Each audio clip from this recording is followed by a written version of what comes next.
예레미야 32장 31절에서 33절까지 보시겠습니다.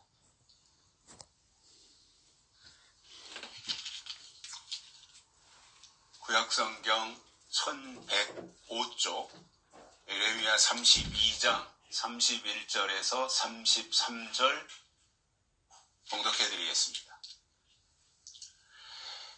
이 성이 건설된 날부터 오늘까지 나의 노와 분을 격발함으로 내가 내 앞에서 그것을 옮기려 하노니 이는 이스라엘 자손과 유다 자손이 모든 악을 행하여 내 노를 격동하였음이라. 그들과 그들의 왕들과 그 방백들과 그 제사장들과 그 선지자들과 유다 사람들과 예루살렘 거민들이 다 그러하였느니라. 그들이 등을 내게로 향하고 얼굴을 내게로 향치 아니하며 내가 그들을 가르치되 부지런히 가르칠지라도 그들이 교훈을 듣지 아니하며 받지 아니하고. 아멘. 한 주간 동안도 모두 평안하셨습니까? 지난주에는 좀 추운 한 주간을 보내셨죠. 오늘도 날씨가 많이 새벽에 영하 10도였으니까 좀 추운 편이었습니다. 그래도 저는 개인적으로는 여름에 더운 것보다는 겨울에 추운 게 훨씬 낫습니다. 아마 체질적으로 그런 것 같아요. 하나님이 천지를 창조하신 원리를 보면 사람은 사람과 함께 살도록 하나님이 지으셨어요. 그리고 최초로 결혼이라고 하는 제도를 하나님이 주셨는데 이것은 인류에게 주신 최고의 선물이었다 이렇게 생각을 합니다. 물론 개중에는 사도 바울처럼 독신의 경우도 있을 수 있다고 봐요. 그러나 일반적인 의미에서 결혼을 하지 않는 것은 하나님의 창조의 섭리를 거스르는 것이다. 저는 개인적으로 그렇게 보고 있습니다. 하나님은 천지를 창조하실 때 말씀으로 창조하셨어요. 그리고 최초의 사람 아담을 만드시는데 그렇게 만드시고 나서 보니까 아담이 독처하는 것이 보시기에 좋지 않아 돕는 배필로 짝꿍을 하와로 만들어 주셨습니다. 이 과정을 보면 재밌는 사실이 한 가지가 있는데 하나님이 사람을 만드셨잖아요. 그런데 사람도 사람을 만들더라 이겁니다. 그게 뭐예요? 결혼이라고 하는 제도를 통해서 자녀를 낳아요. 그러니까 사람도 결혼을 통해 사람을 만들어내요. 그리고 혈연 관계를 통해서 가족 구성원이 되고 그래서 사람들과 함께 사람 속에서 어울리면서 의지하면서 도와주면서 이렇게 살도록 하나님이 해주신 겁니다. 그런데 반해서 요즘 그 문제를 보면 사람들이 혼자 사는 것이 익숙해져 가지고 또 누구한테 구속받지 않고 또 편하다는 이유로 결혼도 하지 않고 결혼을 하더라도 자식을 낳지 않는 시대가 되었습니다. 그러다 보니 자녀를 낳아서 채워야 될 그 빈자리를 자식은 안 낳으니까 아이는 안 낳으니까 애완견이니 또는 반려견이니 하는 개가 그 빈자리를 대신 차지하고 또 앞으로 조금 더 발전해 나가면 로봇이 그 자리를 대체하는 세상이 올 거라고 합니다. 물론 저는 그렇게 생각을 해요. 필요할 때 로봇의 도움을 받을 수 있어요. 내가 예뻐하니까 애완동물 기를 수 있어요. 그러나 그것이 각각 각각의 기능과 역할이 있기 때문에 사람이 있어야 될 자리를 개나 로봇이 대신할 수는 없다라는 겁니다. 우리나라도 출산을 하지 않다 보니까 인구가 줄어들고 앞으로 인류가 살아남기 위해서는 어떤 특단의 대책이 나올지는 모르겠습니다만은 아직 한 명도 낳지 않았거나 또는 한 명만 낳은 분들이 계시다면 빨리 기본으로 2명은 좀 2명은 채우셨으면 좋겠어요. 제 아버지께서 건강하실 때니까 아마 60대 초반, 60 전후일 것 같아요. 60 전후 때 어느 집회에서 그런 얘기를 하시더라고요. 하나님의 계획 속에는 지구촌에 거하는 모든 인류가 100억이 되기를 하나님은 원하신다 이거예요. 100억. 근데 이 산하제한이라고 하는 것이 하나님의 계획을 지연시키는 역할을 하고 있다. 물론 뭐 그건 이제 선진국의 얘기고 후진국은 뭐 여전히 다산을 하니까 나름대로 뭐 보충은 되겠습니다만은 그러한 표현을 하셨는데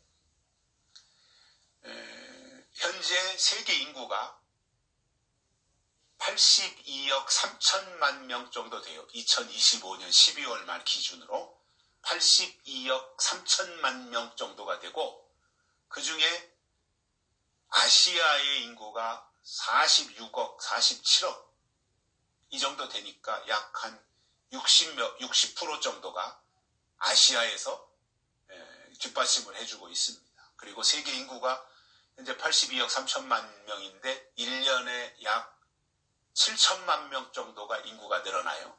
세계적으로 볼 때. 우리나라는 줄지만 아프리카라든가 이런 미개한 나라는 계속해서 다산을 하니까 1년에 한 7천만 명 정도가 늘어나니까 저희 아버지께서 말씀하신 100억 인구가 채워지려면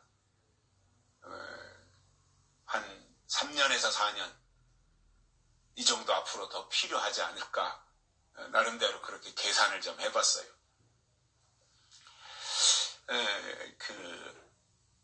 현재로 보면 우리 대한민국 같은 경우는 인구 소멸을 걱정해야 되잖아요. 그리고 이것 또한 하나님의 섭리를 역행하는 것이다 이렇게 개인적으로 생각을 하고 있어요. 물론 그것뿐이겠습니까마는 섭리를 역행하는 것이 또 다른 것들도 많이 있는데 그 중에 하나가 인구 감소다. 그리고 아이를 낳지 않는 것이다. 이러한 예를 이러한 현재 상황을 보면서 그렇게 나름대로 생각을 해보고 있습니다.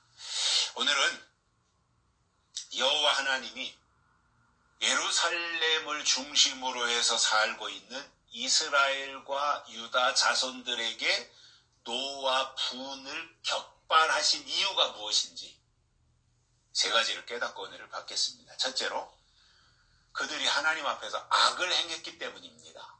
그래서 하나님이 진노하신 겁니다. 그러니까 하나님이 심술부져가지고 회방 놓으려고 노와 분을 격발하신 것이 아니라 그들이 여호와의 목전에서 지속적으로 악을 행했기 때문이에요. 그런데 이러한 일이 언제부터 있었는가? 그 시점이 중요하잖아요. 언제부터 그랬는가? 근데 오늘 본문에 보면 예루살렘 성전이 건립된 날부터 에레미야 때까지 줄곧 그렇게 행했다는 거예요. 이게 참 의미심장한 말이라고 봐요. 안 되는구나 이런 생각도 해봐요. 결국은 안 되는 거구나. 하나님의 뜻보다는 자기 생각대로 자기 방식대로 가려고 하는 것이 사람이구나 이런 생각도 하게 되는 거예요. 그 성선설도 있고 성악설도 있죠. 근데 뭐 누구는 성선설이 맞다, 누구는 성악설이 맞다, 뭐 이런 주장들을 나름대로 이제 학자들도 하고 있는데 그러나 기본적으로 저는 그런 생각이 들어요. 사람 속에는 선과 악이 공존한다. 이겁니다. 그래서 사람은 외부의 통제가 필요해요. 내버려두는 것보다 통제가 필요해요. 그래서 그것을 위해서 하나님이 주신 것이, 히브리 민족에게 주신 것이 율법이었던 거죠. 왜냐? 그것을 통해서 하나님이 원하시는 게 뭔지 알려주시고 또 적절한 통제 기능도 하기 위한 요소였던 거지요. 그래서 이게 선이구나, 이게 악이구나. 사람 속에는 근본적으로 그러한 것을 분별할 수 있는 능력이 그때 당시에 떨어졌기 때문에 율법을 통해서 그것을 학습시킨 거지요. 이게 하나님이 원하시는 거다. 이건 하나님이 미워하는 거다. 그러니까 이 방향으로 가라. 이렇게 해야 된다라고 하는 것에 대해서 습득하고 하나님의 사람으로 율법을 지키며 선하게 살아야 한다고 하는 것을 끊임없이 학습하신 거예요. 그럼에도 그들 속에 자리 잡고 있는 악의 모양이 계속해서 치솟아 올라오는 거죠. 마치 그 전에 문방구 앞에 가면 오락기가 있어가지고 두더지가 막 올라오면 망치로 때리는 거 있잖아요. 그것처럼 사람 마음 속에는 끊임없이 이 악한 생각들이 치솟아 오르는데 그때 당시에 그들이 행한 악은 그 손으로 만든 것, 즉 우상을 만들어 섬겼다고 하는 것입니다. 이 우상의 문제가 나오는 거예요. 자, 그러면 그들이 누구였느냐? 우상을 만들고 우상을 숭배하고 했던 그 사람들이 누구였는지 그 범죄의 주체를 보시면 왕들과 방백들, 제사장들과 선지자들, 유다 사람들과 예루살렘 거민들에 이르기까지 모두가 다 통틀어서 악을 행하여 하나님의 노와 분을 격발했다고 지적하고 있습니다. 이것이 에레미야 당시에 예루살렘 성전의 실태였어요. 이게 치유가 된다면 왕이라든가 어떤 유력한 몇 사람들에 국한되어서 그랬다고 하면 회복이 가능하지만 이스라엘과 유다 전체가 다 백성들에 이르기까지 악을 행했으니 이것은 치유가 불가능하다는 거예요.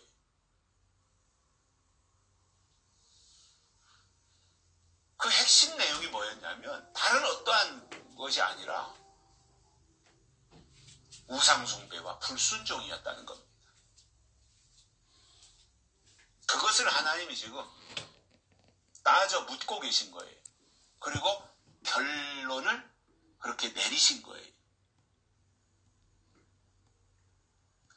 오늘 말씀에 보면 예루살렘 성 안의 집들과 지붕들이 우상숭배의 장소로 변질됐어요. 예루살렘 성이 있는데 성 안에 이제 백성들이 사는 집이 있지 않겠어요? 그 집 안에 또는 집 안에 그 지붕에 이르기까지 우상숭배하는 장소가 되었다는 거예요. 그리고 다른 신들에게 제사를 드리는 행위는 하나님을 모독하고 경노하게 만드는 원인이었습니다. 이렇게 뿌리 깊은 이런 내막이 있었던 거죠. 시편 1편에는 복 있는 사람과 악인을 비교하는 내용이 나옵니다. 먼저 복 있는 사람에 대해서 설명하면서 복 있는 사람은 하지 않는 것이 세 가지가 있는데 악인의 꾀를 쫓지 아니하고 죄인의 길에 서지 아니하며 오만한 자의 자리에 앉지 아니한다 이렇게 말씀하고 있습니다. 아울러 복 있는 사람은 꼭 해야 할 일이 있어요. 앞에서는 세 가지는 하지 않고 이제 꼭 해야 될 일이 뭐냐면 주의 말씀을 즐거워하며 그 율법을 주야로 묵상하는 자로다, 이렇게 설명하고 있습니다. 이것이 복 있는 자들이 하는 일이라는 거예요. 그러면 반대로 악인은 어떻겠습니까? 악인은 바람에 나는 겨와 같다고 했습니다. 이 복 있는 사람과 악인의 결과를 보면 의인의 길은 여호와께서 인정하시는 악인의 길은 망하리로다, 이렇게 설명하셨습니다. 요한계시록에도 보면 최고의 악이 나와요. 그게 뭐예요? 붉은빛 짐승을 탄 음녀라고 하였어요. 계시록 17장 3절부터 5절에 보시면 이렇게 기록하고 있습니다. 곧 성령으로 나를 데리고 광야로 가니라. 내가 보니 여자가 붉은빛 짐승을 탔는데 그 짐승의 몸에 참남된 이름들이 가득하고 7머리와 10뿔이 있으며 그 여자는 자줏빛과 붉은빛 옷을 입고 금과 보석과 진주로 꾸미고 손에 금잔을 가졌는데 가증한 물건과 그의 음행에 더러운 것들이 가득하더라. 그 이마에 이름이 기록되었으니 비밀이라, 큰 바벨론이라, 땅의 음녀들과 가증한 것들의 엄이라 하였더라, 이렇게 말씀하고 있습니다. 또 계시록 18장 4절 5절에서는 또 내가 들으니 하늘로서 다른 음성이 나서 가로되 내 백성아 거기서 나오라. 그의 죄에 참여하지 말고 그의 받을 재앙들을 받지 말라. 그 죄는 하늘에 사무쳤으며 하나님은 그의 불의한 일을 기억하신지라, 이렇게 말씀하고 있습니다. 이게 음녀에 대한 말씀인 거예요. 그러니 그것을 알아야 되잖아요. 분석해야 되고 분별해야 되잖아요.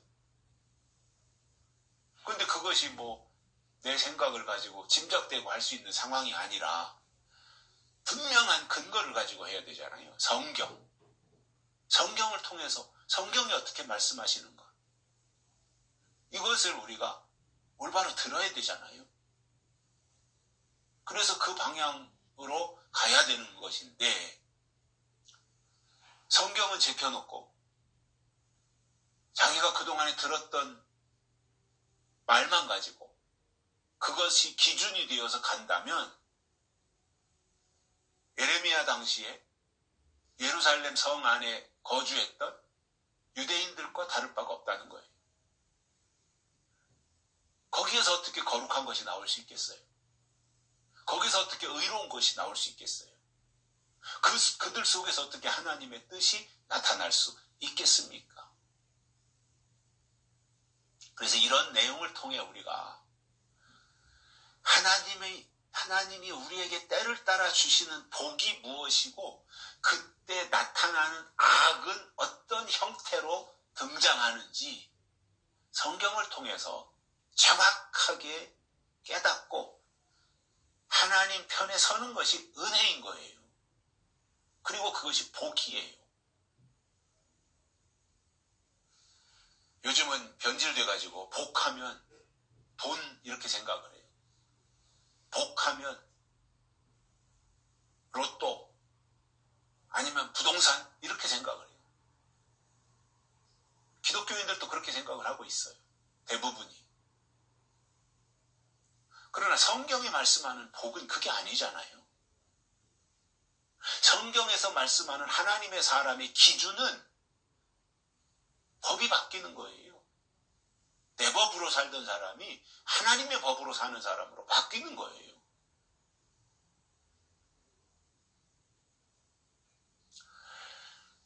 로마서에서 바울이 강조하는 것은 믿음입니다. 오직 믿음.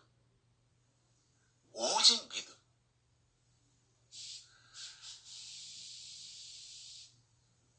그런데 그 믿음은 어떤 완성된 것이 내 속에 들어와서 자리 잡는 것이 아니라 믿음이라는 것은 바울은 그렇게 말하잖아요. 들음에서 난다 그랬어요. 믿음은 들음에서 난다. 그러니까 듣는다고 하는 것은 한계가 있잖아요. 하루에 얼마만큼을 듣겠습니까? 하나님의 말씀을 듣는데 얼마만큼을 듣겠어요? 우리가 지금 예배는 주일날 11시부터 12시까지 1시간 정해놓고 그 중에 한 25분에서 30분 설교하고 나머지는 이제 뭐 다른 순서가 있고 뭐 그렇게 해서라도 하나님을 경배하는 그 행위 자체는 귀한 것이지만 초대교회로 들어가서 바울이 설교할 때 당시로 보면 아침에 시작하면 밤에까지 하다 보니 유두고 같은 사람이 3층 루에 걸터 앉았다가 떨어졌잖아요. 그러니 그때 당시에는 설교가 시작하는 시간은 있는데 끝나는 시간은 없는 거예요. 끝나야 끝나는 거예요. 그런데 그 긴 시간 속에서 설교가 되어져도 그것을 더 들으려고 하고 더 사모하고 그래서 사람들이 더 많이 몰려오고 하는 일들이 그때 당시에 일어났고 그렇다 치더라도 하루에 들을 수 있는 분량이 아침 10시에 시작해서 저녁 6시까지 한다고 하더라도 그거 뭐 8시간에서 9시간, 10시간 이 정도 듣는다고 해서 그게 한 번에 무슨 머릿속에 창세기부터 요한계시록까지 말씀이 꽉 채워지는 게 아니잖아요. 꾸준히 단계 조금씩 말씀이 내 속에 들어오고 들어온 말씀이 깨달아지고 그리고 그것이 내 삶이 되고 그래서 조금씩 발전해 가는 거거든요. 그래서 믿음이라고 하는 것은 꾸준히 하나님이 원하시는 뜻이라고 하는 것을 중심으로 해서 그 방향의 말씀을 들으면서 내 속에 하나님의 주시는 믿음이 생기는 것인데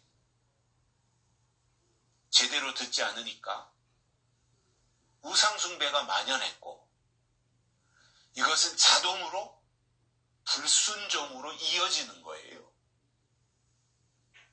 우상숭배는 결국 불순종이잖아요. 그때나 지금이나 사람의 성정은 똑같아요. 귀로는 듣는데 마음으로는 듣지 않는 거예요.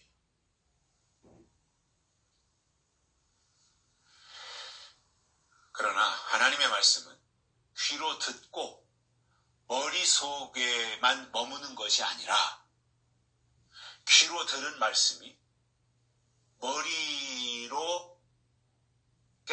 머리로 이해하고 가슴으로 내려와 그것이 내 것이 되어서 내가 행동으로 나타나는 그 상태. 저는 그것이 정말 말씀을 받은 자들의 모습이라고 봐요. 그렇다고 해서 뭐 사람의 삶이 하루아침에 바뀌는 게 아니잖아요. 단계적으로 서서히 조금씩 말씀이 채워지고 말씀이 깨달아지는 것만큼 그의 삶이 변하고 인격이 변하고 하면서 그렇게 완성을 향해서 나가는 점진적 상태인 거지 하루아침에 확 바뀌는 게 아니잖아요. 물론 회심이라고 하는 것은 하루아침에 될 수 있어요. 회심은. 그러나 성화라고 하는 것은 점진적으로 나가는 거잖아요. 하나님이 그러한 것을 우리에게 요구하고 계신데 이때 당시에 백성들이 악을 행했다고 하는 것은 듣는 과정에 문제가 있었다고 하는 것 외에는 다른 말로 설명이 안 되는 거예요. 그러니까 그들이 정확하게 듣지 않았고 하나님의 의도, 하나님의 뜻 그것을 몰랐기 때문에 몸은 성전에 나와 있고 또 율법 책을 읽고 하지만 그들은 우상을 숭배하는 자리로 나갈 수밖에 없었던 것을 예레미야 선지자를 통해서 지적해 주셨던 것입니다. 두 번째로는 하나님께 등을 향하고 얼굴을 향하지 않았기 때문입니다. 그래서 노와 분을 격발하셨다는 말입니다. 우리가 하나님을 믿는다고 하는 것은 하나님을 주목하고 바라보는 거잖아요. 일단은 방향을 하나님께 정하고 가는 거잖아요. 그런데 하나님께 등을 돌렸다고 하는 것은 하나님을 등지었다는 거잖아요. 하나님을 향해서 내 얼굴이 가야 되고 내 앞 하나님을 바라보고 가야 되는데 하나님을 등졌다는 거예요. 즉 외면했다는 말입니다. 그래서 하나님은 부지런히 그들을 가르치고 훈계하셨지만 듣지 않았고 교훈도 받지 않은 겁니다. 이것은 하나님을 향해서 거부와 불순종을 나타낸 것이고 하나님을 인격적으로 무시한 겁니다. 창세기에서 하나님을 등진 가장 대표적인 사람을 한 사람만 꼽으라고 한다면 두말할 것도 없이 저는 가인이 아니었을까 그 생각을 해요. 가인은 동생인 아벨의 제사만 받으시는 하나님을 향해서 분노가 폭발해가지고 안색이 변했어요. 결국 동생을 죽이고 도망가서 하나님의 낯을 피했다고 기록하고 있습니다. 가인이라고 하는 사람이 원래부터 분노 조절 장애가 있었는지 아니면 순간적으로 분노가 일어났는지는 모르지만 제사 문제로 동생을 죽이고 말았어요. 얼마나 잔인해요. 형 가인의 입장에서 하나님이 나도 똑같이 하나님께 제사를 지냈는데 내 제사는 하나님이 거부하시고 동생에서의 제사를 받으시는 것을 봤다면 오히려 하나님이 왜 내 제사를 받지 않으시지? 내 제사에 뭐가 문제지?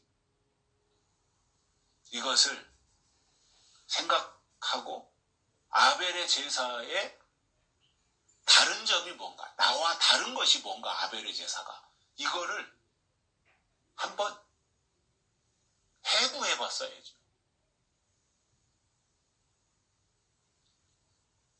그런데 내 제사와 아벨의 제사의 차이점이 뭔지에 대해서는 분석할 생각은 하지도 않고 기분 나쁘다 이거예요.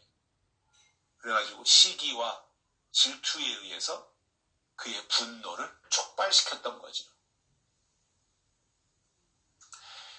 에레미야 선지자 시대에 이스라엘 백성들이 하나님께 얼굴이 아닌 등을 돌렸다고 하는 것은 심리적으로 하나님과의 관계가 파탄났다는 표현입니다.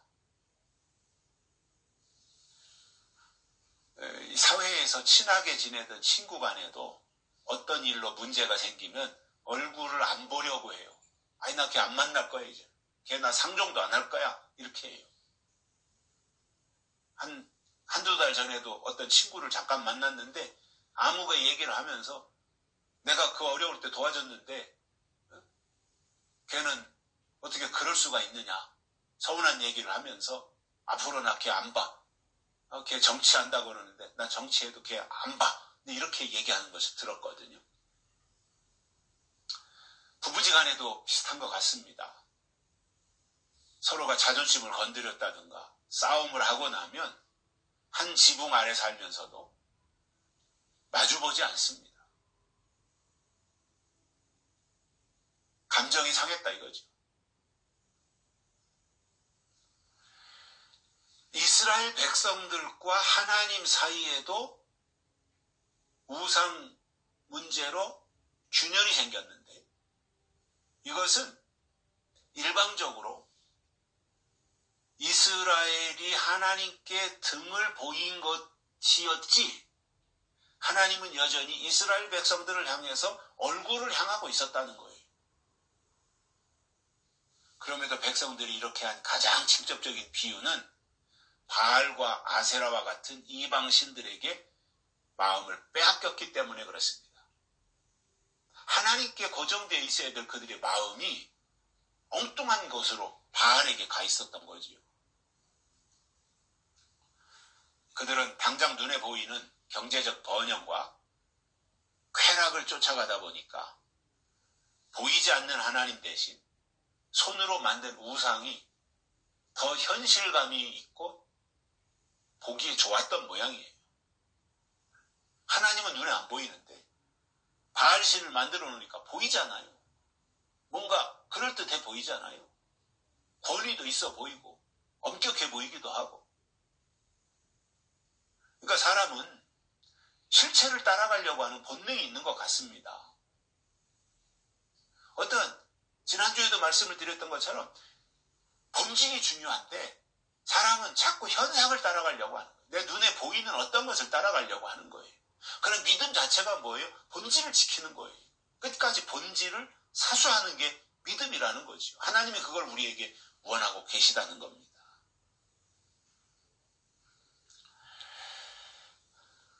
그럼에도 하나님은 꾸준히 선지자들을 보내서 돌아오라고 말씀하셨어요.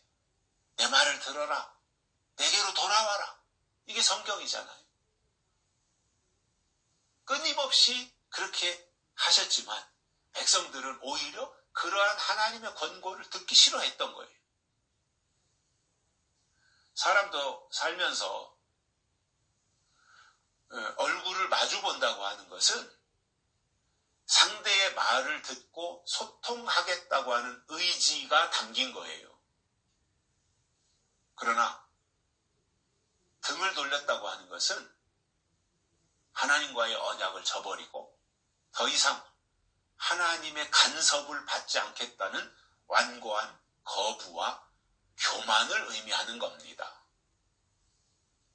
하나님께서는 선지자들을 보내고 계속해서 말씀하셨는데도 불구하고 이스라엘이나 또는 유다 백성들은 그 말씀을 들으려고 얼굴을 마주하려는 태도조차 보이지 않았고 이것이 불순종의 모습이었다는 것입니다. 물론 얼굴을 하나님께로 돌리는 이 얼굴의 방향도 중요하지만 그보다 더 중요한 것은 마음의 방향을 하나님이 보고 계셨던 거예요. 그 유다, 이스라엘 이들의 마음이 지금 어디 있느냐. 그것을 하나님이 지금 꼬집고 계신 거지요.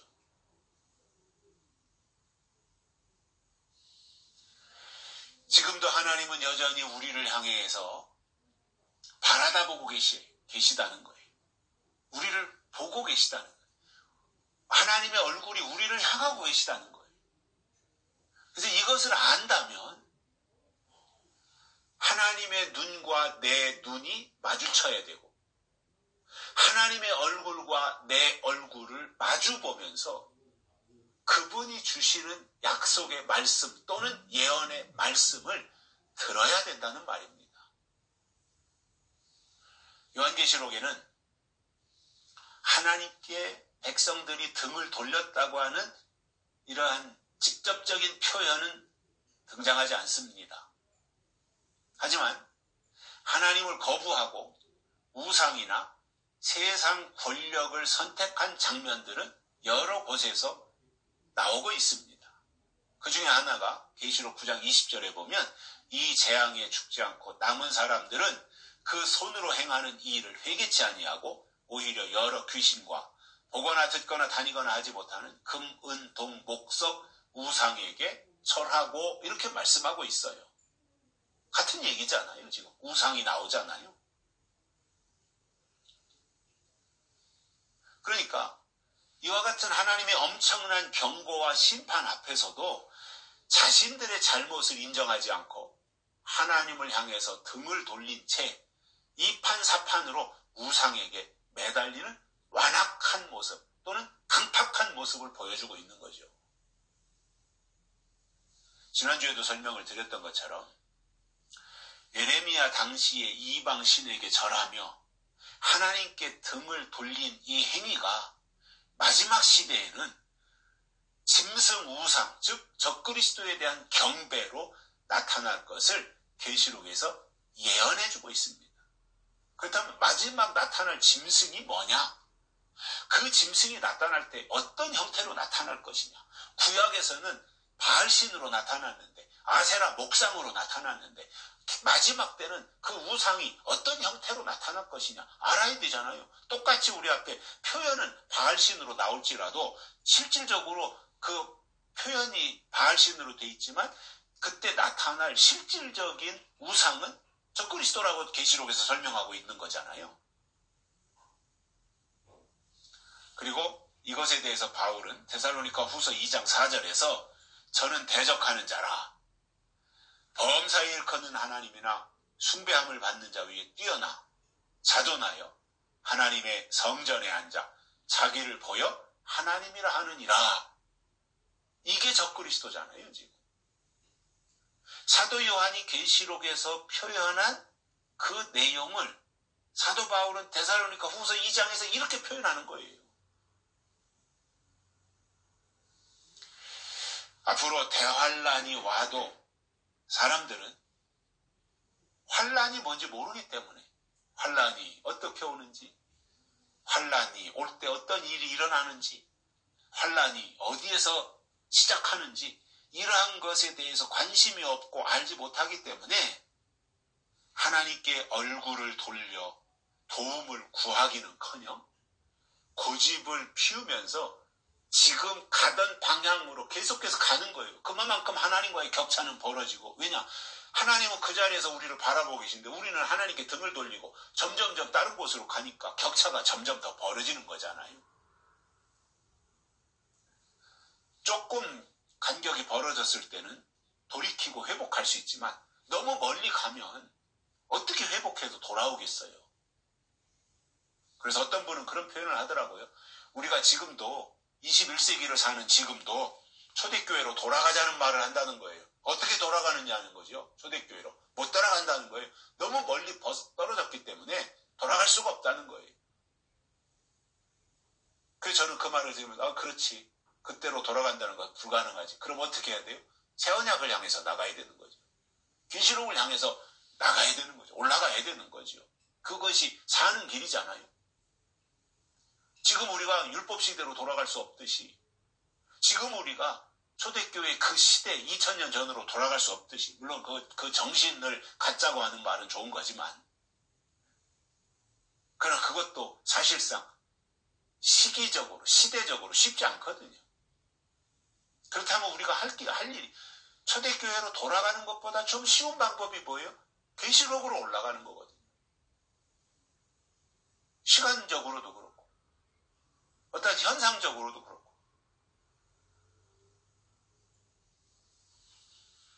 에레미야 시대와 요한계시록이 이루어질 때의 공통점이 몇 가지가 있습니다. 제가 곰곰이 생각해 보니까 에레미야 시대에 이 에레미야 선지자를 통해서 하나님이 말씀하신 것과 요한계시록에서 말씀한 내용, 사도 요한을 통해서 반모섬에서 그 계시록이 이루어질 때의 현상이 몇 가지 공통적으로 나타나더라는 거예요. 그 첫 번째가 뭐냐면 에레미야 때 사람들은 하나님을 향해 얼굴 대신 등을 향했다면 계시록이 이루어질 때 사람들은 처음 사랑을 버리는 것으로 나타나는 거예요. 에레미야 때는 하나님께 등을 돌렸고 계시록이 이루어질 때는 사람들이 처음 사랑을 버렸고, 두 번째로 에레미야 때는 나무와 돌을 세워서 우상으로 섬겼다면 계시록에서는 짐승과 그 우상에게 경배한다 이렇게 말씀하고 있어요. 세 번째로는 에레미야 때는 끊임없이 가르쳐도 듣지 않았다 이렇게 말씀한 것에 반해서 계시록에서는 재앙 속에서도 회개치 않는다 이렇게 말씀하고 있습니다. 반면에 구약에서 하나님께 등을 돌렸던 백성들과는 달리 요한계시록의 결론은 구원받은 성도들이 하나님과 얼굴을 마주하는 관계가 회복될 것을 강조하고 있어요. 이게 희망이에요. 계시록 22장 4절에 보면 그의 얼굴을 볼 터이요 그의 이름도 저희 이마에 있더라 이렇게 기록하고 있어요. 얼굴을 본다고 하는, 내가 하나님의 얼굴을 본다고 하는 것은 마주 보는 것이고 바라보는 관계가 됐다는 말이죠. 그래서 에레미야 때 등을 돌렸던 그 우상의 문제가 드디어 해결되고 하나님과의 완벽한 친밀함이 이루어지는, 그것이 계시록 뒷부분에서 이루어질 내용으로 우리에게 보여주고 있습니다. 세 번째로는 하나님이 가르쳐도 교훈을 듣지 않았기 때문에 노와 분을 격발하셨다, 이렇게 말씀하고 있습니다. 이것은 몸은 와 있지만 한눈을 팔거나 다른 생각을 가지고 건성 앉아 있는 상태를 말하는 거예요. 몸이 와 있으면 귀를 열고 듣고 깨닫고 내 말씀으로 만들려고 하는 의지적 공감 또는 노력, 이런 것들이 하겠죠. 깨닫고자 하는. 그런데 그러한 것이 없이 몸은 왔는데 귀는 닫고 있는 상태. 그러면 믿음이 어디로 들어가요? 말씀이 들어가야 믿음이 들어가는데, 말씀이 들어가는 통로는 귀인데, 듣는 것인데, 이 듣는 기능을 닫아버리고 안 듣고 그냥 몸은 와가지고 예배 시간 참석하고 하는데 아무 말도 안 들었다. 그러면 그 사람 속에 믿음이 어떻게 생성될 수 있어요?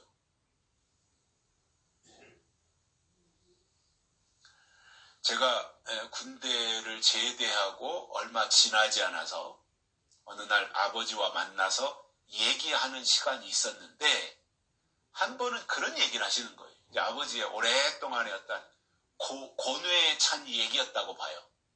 목회를 하시면서 오랫동안 현장에서 느끼고 어떤 체감하셨던 그러한 얘기인데, 간단한 얘기인데, 이런 얘기를 하시더라고요. 꼭 들어야 될 말을 듣지 않는 사람은 듣지 않아야 할 말을 꼭 듣더라, 이거예요. 이게 굉장히 좀 서글픈 얘기거든요, 사실은. 자, 우리가 일반적으로 교회에 나간다고 하는 것은 가장 중요한 핵심 이유가 이거잖아요. 하나님의 말씀을 듣기 위해서, 하나님을 만나기 위해서 가는 거잖아요. 그런데 몸은 예배당에 와 있어요. 근데 생각은 다른 곳에 가 있어요. 그렇다면 내용을 듣지 않고 깨달음도 없기 때문에 그 사람 속에서 신앙은 절대 성장하지 않아요. 계시록을 사모하고 계시록을 듣고 계시록을 그렇게 오랫동안 들었음에도 계시록의 내용에 대해서 아무것도 모르고 있다. 그 말은 뭐예요? 안 들었다는 얘기죠. 물론 사람마다 깨닫는 단계가 다 있으니까 이해를 하고, 또 어떤 사람은 금방 깨닫지만 어떤 사람은 좀 더디게 깨닫는 사람도 있을 수 있고, 그것은 충분히 다 이해할 수 있어요. 그리고 기다릴 수 있어요, 그 부분에 대해서는. 그런데 아예 계시록 자체에 대해서 거부감을 갖는다든가, 마음의 문을 닫는다든가, 필요성을 느끼지 못한다든가, 시기적으로 아직도 계시록이 이루어질 때는 먼 후에 일어날 일이라고 미뤄놓고 있는다든가, 그러한 것은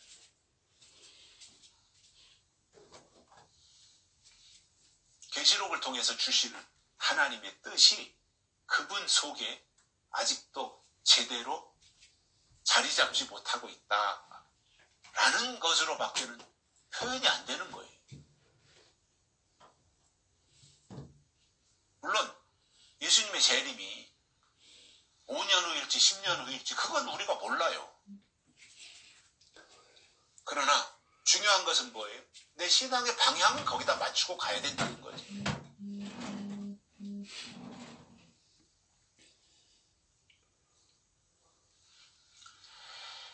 사울 왕이 사실상 그 불순종에 걸려 넘어지잖아요. 불순종. 어느 날 하나님이 사무엘 선지자를 불러서 사울 왕에게 보냅니다. 그리고는 사울 왕에게 말씀하시기를 아말렉을 쳐서 다 진멸하고 아말렉의 왕 아각까지 다 죽이라, 이렇게 말씀하셨어요. 하나님이 죽이라 하셨어요. 진멸하라고 하셨어요. 그러면 그렇게 해야 하는 거죠. 그리고 나서 이제 어느 정도 시간이 한참 지난 이후에 전쟁이 다 끝나고 사울왕이 다시 돌아왔다고 하니까 사무엘 선지자가 사울왕을 만나러 갔어요. 근데 짐승이 울어대는 소리가 왕궁에서 나오고, 그러니까 사무엘이 깜짝 놀랐지 않겠어요? 이게 도대체 무슨 소리냐? 왕궁에서 왜 소가 울고 양이 울고 하는 이 소리가 왜 나냐?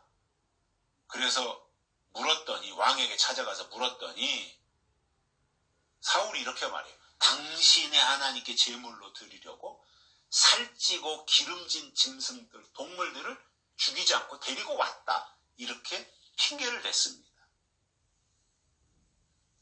어찌 보면 기특하죠. 사울왕이 하나님을 생각했다고?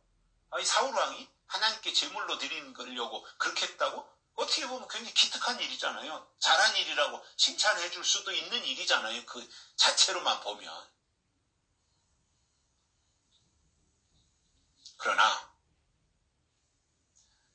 더 중요한 것은 뭐였어요? 사울의 그 마음이 아니라 하나님의 명령이 더 중요한 거예요. 하나님이 싹 다 진멸하라고 하셨는데 사울은 선택적으로 순종한 거예요. 이것은 결국 불순종입니다. 99%만 순종한 것은 불순종이에요. 여기서 나온 그 유명한 말이 순종이 제사보다 낫고 내 말 듣는 것이 수양의 기름보다 나으니라, 이 말씀이었던 거지요. 오늘 말씀에서 하나님이 유다 백성들, 이스라엘 백성들을 향해서 가르쳐도 그 교훈을 듣지 않았다라고 하는 이 표현은 단순히 귀로 소리를 듣지 못했다는 뜻이 아니라 마음으로 받아들이지 않고 의지적으로 거부했다는 거예요. 그럼 이렇게 생각해 보십시오. 하나님이 가르쳐도 듣지 않는데 선지자가 가르치고 이 시대의 목사가 가르친다고 들을 것 같습니까? 하나님이 가르쳐도 안 듣는데. 더 큰 문제는 본인 스스로가 하나님의 말씀에 대해 아예 문을 닫고 듣지 않기로 나는 안 듣겠다 이렇게 결심하고 있는데, 그 중에 사람들이 듣지 않겠다고 스스로 마음을 닫은 것 중에 하나가 바로 요한계시록이에요. 저는 이게 심각한 부분이라고 봐요. 시대와 맞물려 가야 되잖아요. 신앙이라고 하는 것은. 우리가 지금 이 세상도 그렇잖아요. 우리가 뭐 조선시대로 돌아가서 살 수는 없는 거 아니에요? 2026년도를 살고 있는 우리들이 2026년도에 옷을 입어야 되고 2026년도의 생각을 가지고 살아야 되는 거잖아요. 우리가 100년 전, 1000년 전으로 돌아가서 살면 그렇게 살 수 없잖아요. 그렇다면 지금 이 시대에 하나님이 우리에게 주시는 말씀이 무엇인지 그것을 제대로 듣고 가야 되는데 안 듣는단 말이죠. 꼭 들어야 될 것을 안 듣고 있단 말이에요. 꼭 말해야 될 것을 말 안 하고 있다는 거예요.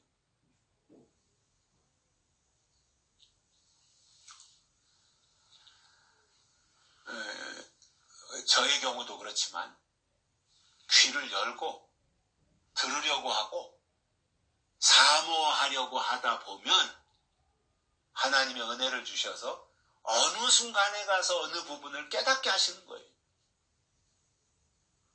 그런데 듣지 않으려고 귀를 닫고 있는데 거기에 무슨 하나님의 은혜가 임하겠습니까? 안 듣는데 무슨 은혜가 임해요?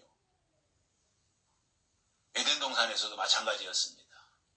하나님이 먹지 말라고 하셨으면 그 교훈을 잘 따라야 하는데 거역하니까 뱀의 말이 크게 들렸고 그쪽으로 치우칠 수밖에 없었던 거예요. 여기서 하나님의 교훈을 듣지 않았다고 하는 것은 지식의 문제가 아니라 결국 태도의 문제라는 말이에요. 이것은 무엇이 옳은지 몰라서 행하지 못하는 그 무지의 상태가 아니라 하나님이 이미 가르치셨기 때문에 무엇이 옳은 길인지 아니면은 잘못된 길인지 이것을 스스로가 알고 있는데도 불구하고 의도적으로 따르지 않은 불순종을 책망하고 계신 것입니다. 또한 그 히브리어 관점에서 듣는다고 하는 것은 소리를 인식하는 정도가 아니라 그 말씀대로 행하고 순종하는 것까지를 포함한 단어가 이 듣는다라는 말이에요. 그런데 듣지 않았다고 하는 것은 알면서도 행동하는 것을 바꾸지 않았다는 뜻이고, 오히려 그렇게 말하는 그 내용, 하나님의 말씀을 무시하고 계속해서 위험한 길로, 우상숭배하는 길로, 하나님이 싫어하는 그 길로 걸어갔다고 하는 것을 의미합니다.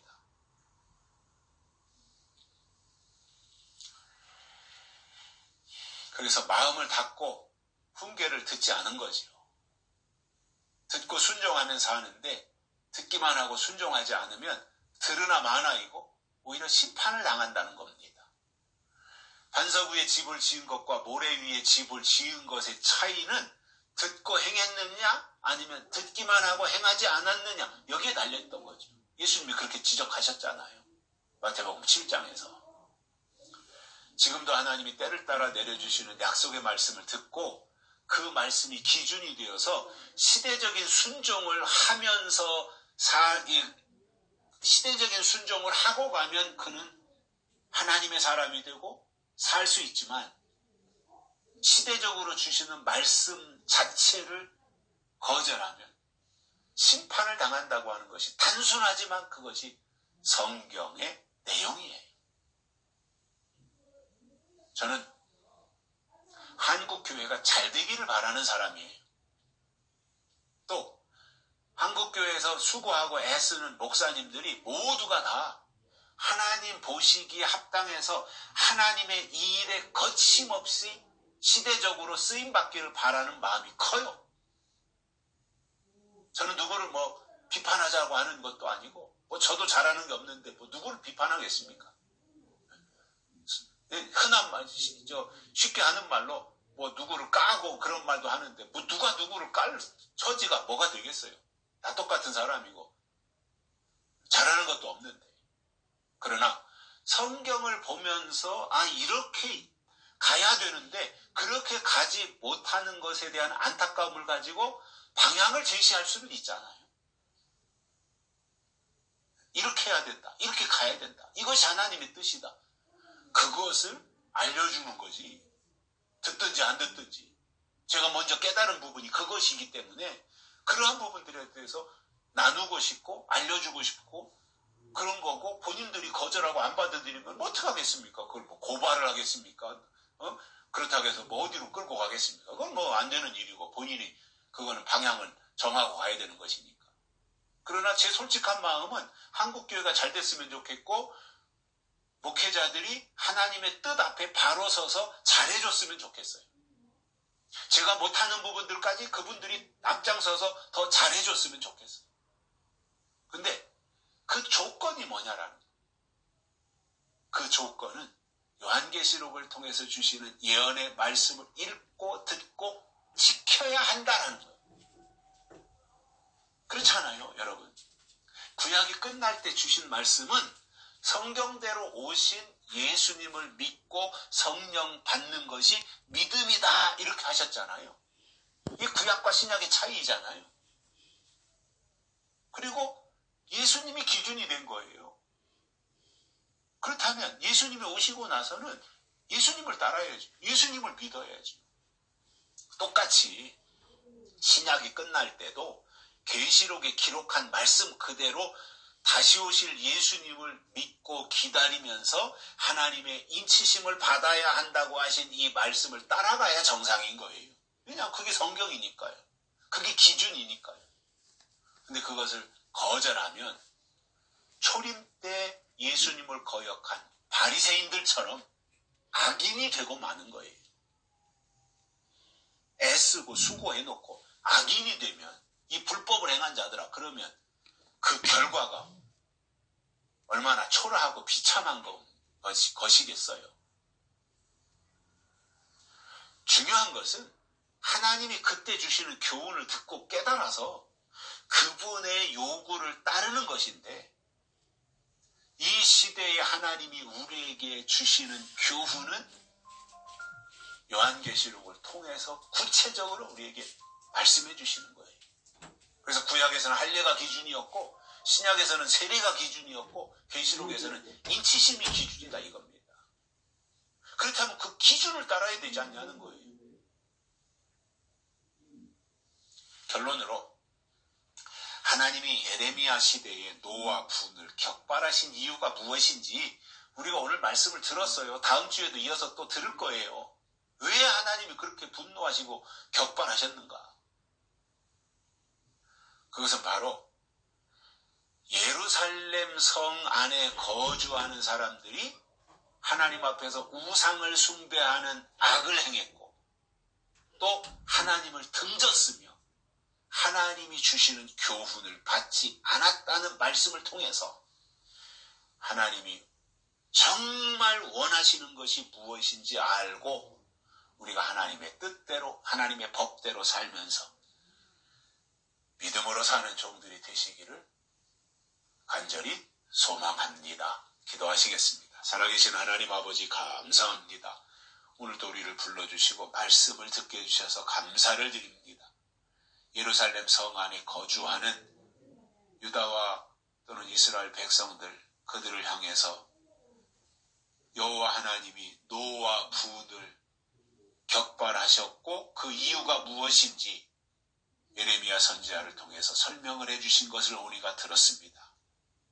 우리도 교회 안에 머물면서 신앙생활하고 있고 예배를 통해서 하나님의 말씀을 들으며 늘 하나님을 직간접적으로 만나며 소통하고 있는데, 이 시대에 주신 하나님의 뜻이 무엇인지 깨닫고 하나님의 소원이 무엇인지 알면서 하나님이 원하시는 방향으로 나가는 저희들 되도록 축복해 주옵소서. 다시 오실 예수님의 이름으로 간절히 기도드리옵나이다. 아멘. 찬송가 247장 부르시면서 헌금 드리시겠습니다. 247장입니다.